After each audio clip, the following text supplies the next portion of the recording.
इतिहास का एक छात्र जिसे खेती किसानी में दिलचस्पी थी, उसने कुछ नया करने की सोची और वो पढ़ाई के बाद एमए इतिहास के बाद उसने फूड प्रोसेसिंग की दुनिया में कदम रखा। न सिर्फ कदम रखा बल्कि फूड प्रोसेसिंग की दुनिया को एक नया रूप देने की कोशिश की। आज जिस शख्सियत से आपकी मुलाकात करवा रहे हैं, हम उन्हीं की कहानी बता रहे हैं और वो शख्स हैं भगत जी। भगत जी, आपका गांव जंक्शन में बहुत बहुत स्वागत है। हम लोगों ने फ्रूट प्रोसेसिंग की शुरुआत करी थी 1993 में। तो ये हमारा ये सोचना था कि इस इलाके में जो है, जो टूरिस्ट आते हैं वो कोई एक सोवेनियर अपने साथ लेके जाए, कोई सस्ता और अपने साथ लेके जाए। तो उसी के हिसाब से हम लोगों ने अपने काम की शुरुआत करी। तो हम लोगों ने पहले 2-3 प्रोडक्ट बनाए, जिसमें सबसे मेन था यहाँ पर बुरांस का फूल। बुरांस जो है एक बहुत सुंदर बनी फूल है। हमारे लोक संस्कृति में इसकी बड़ी पहचान है। बुरुसी को फूलों को कुमकुम मारो, हमारे यहाँ कई गाने भी लिखे हुए हैं। नेपाल का ये राष्ट्रीय फूल है। तो इसका हमने जूस बनाया। इसका जूस हार्ट, ब्लड प्रेशर और अस्थमा के लिए बड़ा यूजफुल होता है और इतनी भीषण गर्मी में ये आपके शरीर को भी तरलता देता है। तो हमने वो बनाना शुरू किया, तो लोगों ने हमारे प्रोडक्ट को बहुत पसंद किया। तो इस तरीके से फिर हम धीरे धीरे अपने लंबी यात्रा पर चलते गए और आज के दिन हम लोग लगभग 45 चीजें बनाते हैं, जिसमें जूस, जैम, जेली, अचार, चटनी, मुरब्बे और बहुत सारी चीजें हैं। अब हम पहले तो आपका प्रोसेसिंग भी देखेंगे और साथ में आपसे समझने की कोशिश करेंगे कि किस तरीके से आपने इसकी शुरुआत की। आप एमए इतिहास के छात्र रहे। एमए इतिहास के छात्र को खेती किसानी में, बागवानी में कैसे और फूड प्रोसेसिंग में कैसे दिलचस्पी आ गई? नहीं, ये बड़ी दिलचस्प कहानी है कि मैंने पढ़ाई के साथ साथ अपना कारोबार शुरू करता था। जब मैं हाई स्कूल में पढ़ता था, मैंने तब से ये काम के बारे में सोचना। हाई स्कूल में पढ़ते थे, हाँ जी। तो ये बड़ा कब की बात है? ये लगभग जो है 85-86 की बात है। तब से हमने सोचना शुरू कर दिया था कि हम कैसे काम करेंगे। पोस्ट ग्रेजुएशन तो 95 में करी, लेकिन तब तक जो है मैं इस इंडस्ट्री को 93 में एस्टेब्लिश कर चुका था। उस समय आपकी उम्र कितनी थी? मैंने 18-19 साल से काम करना शुरू किया। 18 साल की उम्र में आपने फूड प्रोसेसिंग की दुनिया में कदम रख लिया था और 10वीं में आप जो है सोचने लगे। मेरे पिताजी ने भी आइडिया दिया था। बेसिकली मेरे फादर का ये सोच था कि वो कुछ करें। क्या करते थे आपके? मेरे पिताजी वन विभाग में नौकरी करते थे। आज वो इस दुनिया में नहीं है, तो उनका ये सोच था, मैंने उसे इम्प्लीमेंट किया। अच्छा, ये इस समय ये लहसुन बहुत, हाँ देखिए, हाँ ये जबरदस्त लहसुन है। ये देखिए, ये लहसुन जो है बहुत सुपर क्वालिटी का लहसुन है। इस साल जो है लहसुन पिछले 2 सालों से जो है बहुत, ये देखिए बहुत बढ़िया सुपर क्वालिटी का लहसुन है। अगर आप इसको देखें, बहुत ही बढ़िया गुणवत्ता का है। पिछले साल लहसुन 400 रुपए किलो तक गया था। इस बार लहसुन बहुत ही महंगा है। अभी भी ये 200 रुपए किलो का है और कल आने वाले टाइम पर इस साल 500 रुपए तक होने की इसकी पूरी संभावना है। आपने मंगाया ये हमारे पहाड़ के लोकल का ही है, बिल्कुल लोकल। आसपास में हमारे जो है यहाँ बेदाल घाट में और यहाँ भीमताल में, रामगढ़ में जो लहसुन होता है वो ये बिल्कुल आसपास का लहसुन है। कितने किसान आपसे जुड़े हुए हैं? हमारे लिए अलग अलग तरीके से किसान जुड़े हुए हैं। हमारे लिए फूल लाने वाले किसान भी हैं, हमारे लिए सेब और पुलम, खुमानी, नाशपाती लाने वाले किसान भी हैं। तो अगर टोटल में देखें, और नींबू लाने वाले लोग भी हैं। और नींबू इस पूरे इलाके में, नींबू और माल्टा जो इस इलाके में जिसका भी होता है, हम सबसे कहते हैं सब ले आइए, जो भी बाजार भाव हो रहा है हम ले लेंगे। पुलम, खुमानी यहाँ कम होता है, तो नींबू माल्टा जिसका भी होता है हम सभी से ले लेते हैं। तो कम से कम 150-200 किसान तो हमारे से जुड़े, 150-200 किसान है, वो हमसे जुड़े, अलग अलग तरीके से जुड़े हुए हैं। कोई लहसुन देता है, कोई दे रहा है, कोई नींबू देता है, कोई माल्टा देता है, किसी के पास अदरक हो जाती है वो दे देता है। तो इस तरीके से किसी के पास हरी मिर्च हो गई वो दे दी है। पुलम, खुमानी बाजार की कीमत पे आप लेते हैं? हाँ, या क्या? हम लोगों ने उसमें बिल्कुल साफ सुथरा तय करा है। हम कहते हैं आज आप बाजार की मंडी पूछ लो, होलसेल की मंडी हल्द्वानी की पूछ लीजिए, चाहे भवाली की पूछ लीजिए, जो भाव वहां चल रहा है वही भाव हम देंगे। उसमें कहीं कोई ऊंच नीच नहीं। अच्छा, इन प्रोडक्ट्स की क्वालिटी को लेकर क्या आप करते हैं कि भाई उससे क्या समझौता करते हैं? देखिए, आप ये लहसुन देखिए ना, हम कितनी उच्च गुणवत्ता का लहसुन ला रहे हैं। आप बाजार में ढूंढिए, आपको ऐसा लहसुन इसको देखिए, आप बाजार में देखिए, आपको ऐसा लहसुन मिलेगा नहीं। ये देखिए, आप बाजार में आसानी से नहीं मिलेगा आपको ये। अच्छा, ये लहसुन का क्या बना? अचार बनाएंगे हम इसका। देखिए कितनी बढ़िया गुणवत्ता का लहसुन है। आप देखिए, आपने 200 रुपए किलो के हिसाब से खरीदा है। किलो के हिसाब से आपने लहसुन खरीदा है। अब इसका अचार बनाएंगे और अचार कितने में बेचेंगे? आज हम लगभग इसको बेचेंगे 360 रुपए किलो। 360 रुपए में, मतलब बाकी प्रोसेसिंग और वो सब छिला। हाँ, इसमें 150 ग्राम के लगभग छिक्कल निकलेगा और इसकी छिलाई बहुत महंगी होती है। हाथ से ही छिलना पड़ता है लहसुन, तो उसमें खर्चा बहुत आता है। तो बराबर में छूटता है, लेकिन लोगों को देना है पसंद। लोगों को ये अचार बहुत पसंद आता है। अच्छा, अब एक चीज और, आपने बताया कि करीब 45 तरीके के प्रोडक्ट्स आप तैयार करते हैं, जिनमें जूस होते हैं। कितने तरीके के जूस? 12 तरीके के जूस है। कौन कौन से? बुरांश है, लीची है, माल्टा, नींबू, पुलम, खुमानी, स्ट्रॉबेरी, सादा बुरांस, आंवला है, जिंजर एपिटाइजर है, एप्पल का स्क्वॉश है, एप्पल साइडर विनेगर है। इस तरीके से 12 चीजें 12 चीजें होती हैं। सीजनल आप जूस बनाते हैं या उसको प्रिजर्व करके ऐसा करते हैं कि लॉन्ग टर्म के लिए वो लोग उसका सेवन कर सके? ऐसा होता है कि कोई भी फल साल में एक ही बार पैदा होता है, तो ये प्रोसेसिंग इंडस्ट्री है। प्रोसेसिंग इंडस्ट्री का मतलब है कि आप साल भर उसको एक बार पहले प्रोसेस करके रख लें, फिर उसको जरूरत के हिसाब से बनाते रहें।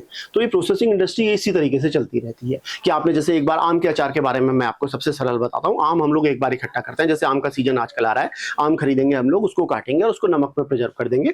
फिर जिस दिन अचार बनाने की जरूरत होगी तो उसमें मसाले मिलाएंगे और सीधे बाजार को भेज देंगे। कितना मतलब क्वांटिटी में आप तैयार करते हैं जूस के, अगर हम बात करें सेपरेटली? सेपरेट सब अलग अलग तरीके के हैं। हम लोग साल भर में लगभग 100 टन का माल बनाते हैं, सब मिलाकर। ग्रॉस में कोई 1 टन बनाते हैं, कोई 10 टन बनाते हैं। कुछ चीजें ज्यादा बिकती है, बुरास का हमारा ज्यादा बिकता है, पुलम का कम बिकता है। इसी तरीके से मिक्स फ्रूट जैम ज्यादा बिकता है, प्लम जैम कम बिकता है। तो सारी चीजें कॉम्बिनेशन करते हैं। लहसुन का अचार हमारा बहुत बढ़िया अचार है, खूब बिकता है। तो इस तरीके से कुछ चीजें ज्यादा बिकती है, कुछ कम बिकती है। सभी चीजों को अभी किस चीज का जूस की प्रोसेसिंग चल रही होगी? इस समय लीची का सीजन है और इस समय लीची क्रॉप है। आप जानते हैं नैनीताल डिस्ट्रिक्ट का जो कॉर्बेट का इलाका है वो सबसे बढ़िया लीची ग्रोइंग है। अभी लीची की शुरुआत है इस साल, पिछले 1 साल से जो है वर्षा नहीं हुई। तो अभी आप हमें बताइए कि लीची का कैसे किस तरीके से प्रोडक्शन? देखिए ये लीची हमारे पास आई है सीधे मंडी से आई है। ये बागानों से नहीं आई है, अभी बागानों से आने वाली है। अभी थोड़ी जल्दी है, तो हमने, क्योंकि लीची बहुत कम समय के लिए होती है, तो हमने कहा थोड़ी जल्दी हम काम शुरू कर लें। तो लीची आई हुई है। देखिए लीची को हम हाथ से छिल रहे हैं। अब जब ये हम इसको हाथ से छिल लेंगे, इसके बाद छिल लेंगे, फिर इसके सबसे इंपॉर्टेंट होता है इसमें इसका बीज निकालना। हम इसको एक बार हाथ से छिलते हैं और बीज हम मशीन से निकालते हैं इसका। अच्छा, ये छिली हुई लीची आ चुकी है और तो अब इसको इसमें मशीन में डालेंगे अभी, तो सीधे जो है फिर ये जूस निकल जाएगा। अच्छा, इसको मशीन में डालेंगे और फिर ये जूस इधर जूस निकल जाएगा। इधर से जो है आपके बीज अलग आ जाएंगे, सेपरेट। इधर बीज सेपरेट आ जाएगा। अच्छा, बीज इधर आ जाएगा। अच्छा, हाँ ठीक है। एक चीज और, अब ये जूस आ गया, अब इसके बाद क्या? इसको प्रिजर्व करते हैं। इसको हम KMS लगाएंगे, पोटेशियम मेटाबाइसल्फाइड लगाएंगे इसमें 0.01% और फिर इसको प्रिजर्व कर देंगे। तो जिस दिन हमें स्क्वैश बनाने की जरूरत होगी और रेडी प्रोडक्ट बनाने की जरूरत होगी, उस दिन हम इसको निकाल करके बना लेंगे। ये जूस जो है साल भर तक प्रिजर्व रहेगा, साल भर तक के लिए। अच्छा, वो जो आप प्रिजर्वेशन के लिए जो चीजें डालते हैं, उससे लोगों की सेहत पर कुछ असर पड़ता है? नहीं, कुछ असर नहीं पड़ता है। वो पूरी दुनिया में वही प्रिजर्वेटिव है जो सारी बहुराष्ट्रीय कंपनियां लगाती हैं। बल्कि जो आप सिरप लेते हैं ना दवाई के, जनरली जो खांसी के सिरप है दूसरे, उनमें भी यही प्रिजर्वेटिव यूज किया जाता है। तो वही प्रिजर्वेटिव है जो यूज किया जाता है साल भर, तो उसके लिए खराब नहीं होता है। तो यही लगाएंगे हम इसको।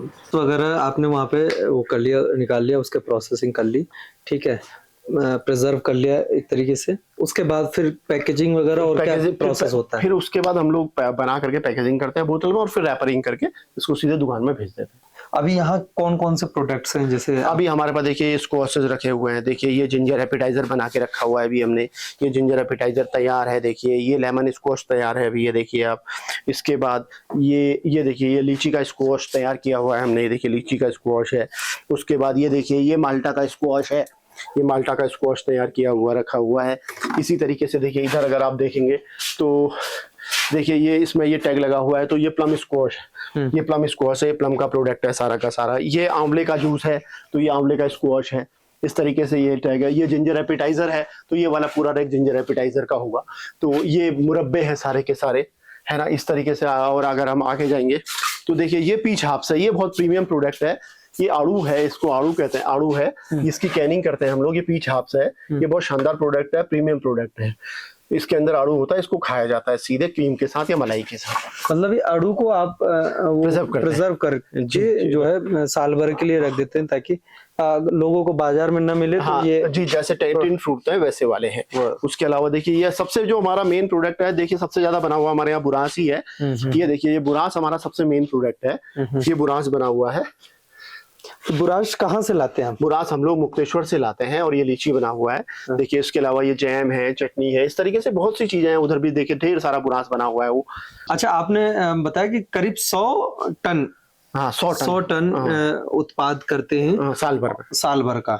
मार्केटिंग के लिए क्या कुछ विशेष वो हाँ, करते हैं या? देखिए हम लोगों ने पहले बहुत तरीके से मार्केटिंग करी, पूरे देश भर में हम लोग बाजार करने गए, मार्केटिंग करने गए, लेकिन हम लोग जो है अब रिटेल पे काम ज्यादा करते हैं, बहुत ज्यादा ऐसा बड़े काम सप्लाई का हम लोग नहीं कर रहे हैं। हमारे अब खुद कंपनी के 3 आउटलेट हैं और 2 फ्रेंचाइजी है, नैनीताल में ही है, हल्द्वानी में है और ये गाँव में है, कैची मंदिर में है और एक नैनीताल रोड पर है। मेन हमारे 5 आउटलेट हैं और बाकी थोड़ी बहुत लोकल भी सप्लाई करते हैं। इससे बाहर हम लोगों ने कभी काम किया नहीं है। कई बार गए थे लेकिन सभी जगह नुकसान हो गया तो वापस आ गए। साल भर में आप कितना खर्च करते हैं और फिर आपकी आय कितनी होती है, ये इस सवाल पे आते हैं। सवाल ये, हम लगभग जो है 1.5 से 2 करोड़ रुपए का टर्नओवर करते हैं साल भर का। तो इसमें 10 से लेकर के 15%, कभी 20%, कभी कम ज्यादा, क्योंकि कभी फल महंगे हो गए या कभी माल डैमेज हो गया, लीकेज हो गया, तो 10 से 15% का मार्जिन हमारा साल भर का रहता ही रहता है, बच जाता है। लगभग 1.5 करोड़ का टर्नओवर मानिए आप। 1.5 करोड़ का टर्नओवर लगभग है। अगर कोई नया किसान या कोई नया शख्स प्रोसेसिंग के क्षेत्र में कदम रखना चाहता है तो उसके लिए कौन से वो डूज हैं जो उसको करने चाहिए और कौन से डोंट डूज हैं जो उसको नहीं करने चाहिए, मतलब उनको किन बातों को लेकर सावधान रहना चाहिए? देखिए, सबसे पुरानी दुनिया की क्या कहावत है, मेहनत का कोई विकल्प नहीं है। तो आपको सबसे पहले तो मेहनत करनी है, सबसे पुरानी कहावत है। और दूसरा क्या है, सक्सेस का कोई शॉर्टकट नहीं है। मैंने आपको बताया ना, हमने 93 से शुरू किया और हम कब तक पहुंचे, 6 साल लगे हमें, कि तब हमें ये लगा कि हाँ यार अब हम कर सकते हैं। आप वेतन तो एक महीने में पा सकते हो ना, तो ये सबसे बड़ा प्रॉब्लम है कि आपको इंतजार करना पड़ता है सक्सेस के लिए। आप एक दिन में नहीं पा सकते। आप आज के दिन हम जो आप देख रहे हैं वो हम एक दिन में नहीं बने ना, 31 साल की हमारी मेहनत है। अगर कोई शख्स आपके आसपास हो या फिर जो भी हमारे इस वीडियो के माध्यम से जो देख रहा है, वो फूड प्रोसेसिंग के बारे में कुछ आपसे समझना चाहता है या फिर इवन आपके उत्पादों के बारे में भी समझना चाहता है, तो वो आपसे कैसे संपर्क कर सकता है? अगर मोबाइल नंबर या कोई कॉन्टेक्ट नंबर आप शेयर कर सकते हैं व्यूअर्स को, तो वो शेयर कर दीजिए ताकि डायरेक्ट लोग आपसे संपर्क कर सके। हमारी फर्म का नाम है नैनीताल फूड प्रोडक्ट। हमारा एड्रेस है फरसौली, नगारी गांव, पोस्ट ऑफिस भवाली, जिला नैनीताल, पिन 263132। हमारी जो वेबसाइट है जिससे आप पूरे हमारे सारे प्रोडक्ट देख सकते हैं वो है fruitase.life। उसके बाद अगर आप लोग मेरे फोन नंबर से मेरे से सीधे संपर्क करना चाहते हैं, साल भर में किसी भी वक्त 24 घंटे मेरा फोन खुला रहता है। कभी भी अगर आप कोई भी चीज फूड प्रोसेसिंग के बारे में, इंडस्ट्री के बारे में, इंडस्ट्री की स्कीम के बारे में, सब्सिडीज के बारे में, और रॉ मटेरियल कहाँ से मिलेगा आपको, पैकेजिंग मटेरियल कहाँ से मिलेगा, केमिकल कहाँ से मिलेंगे, प्रिजर्वेटिव कहाँ से मिलेगा, इस तरह की तमाम चीजें अगर आप मुझसे जानना चाहते हैं तो मेरा मोबाइल नंबर भी आप नोट कर सकते हैं। मेरा नंबर है 9412034529, 9412034529। बहुत बहुत शुक्रिया भगत जी, आपने बहुत ही संक्षिप्त तरीके से और बहुत ही बेहतरीन मतलब सरल शब्दों में समझा दिया कि food industry, food processing industry कैसे चलती है। ऐसे वीडियोस और स्टोरीज को देखने के लिए गांव जंक्शन को सब्सक्राइब करना मत भूलें। गांव जंक्शन के लिए हिमांशु मिश्र।